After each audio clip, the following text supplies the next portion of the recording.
میں عبداللہ بن عباس کے پاس بیٹھا کرتا تھا۔ وہ مجھ کو خاص اپنے تخت پر بٹھاتے ایک دفعہ کہنے لگے کہ تم میرے پاس مستقل طور پر رہ جاؤ، میں اپنے مال میں سے تمہارا حصہ مقرر کر دوں گا۔ تو میں 2 ماہ تک ان کی خدمت میں رہ گیا۔ پھر کہنے لگے کہ عبد القیس کا وفد جب حضرت صلی اللہ علیہ وسلم کے پاس آیا تو آپ نے پوچھا کہ یہ کون سی قوم کے لوگ ہیں یا یہ وفد کہاں کا ہے؟ انہوں نے کہا ربیہ خاندان کے لوگ ہیں۔ آپ صلی اللہ علیہ وسلم نے فرمایا مرحبا، اس قوم کو یا اس وفد کو نہ ذلیل ہونے والے نہ شرمندہ ہونے والے، یعنی ان کا آنا بہت خوب ہے۔ وہ کہنے لگے اے اللہ کے رسول، ہم آپ کی خدمت میں صرف ان حرمت والے مہینوں میں آ سکتے ہیں، کیونکہ ہمارے اور آپ کے درمیان مضر کے کافروں کا قبیلہ آباد ہے۔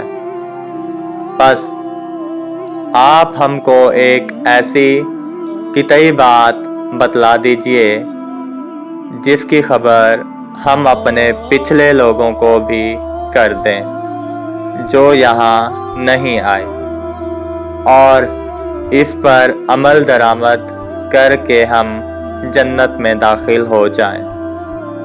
اور انہوں نے آپ سے اپنے برتنوں کے بارے میں بھی پوچھا۔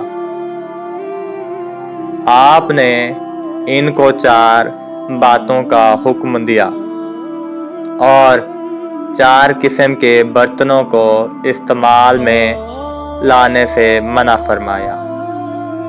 ان کو حکم دیا کہ ایک اکیلا خدا پر ایمان لاؤ۔ پھر آپ نے پوچھا کہ جانتے ہو ایک اکیلے خدا پر ایمان لانے کا مطلب کیا ہے؟ انہوں نے کہا کہ اللہ اور اس کے رسول ہی کو معلوم ہے۔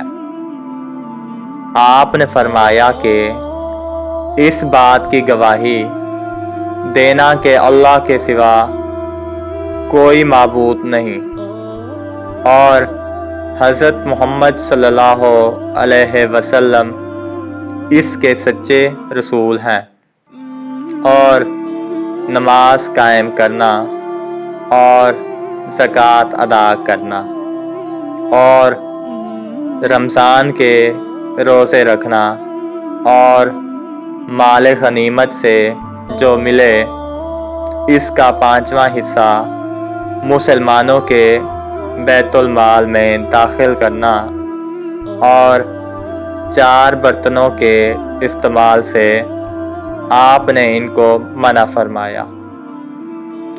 سبز لاکھی مرتبان سے اور کدو کے بنائے ہوئے برتن سے، لکڑی کے کھودے ہوئے برتن سے اور روخنی برتن سے، اور فرمایا کہ ان باتوں کو حفظ کر لو اور ان لوگوں کو بھی بتلا دینا جو تم سے پیچھے ہیں اور یہاں نہیں آئے ہیں۔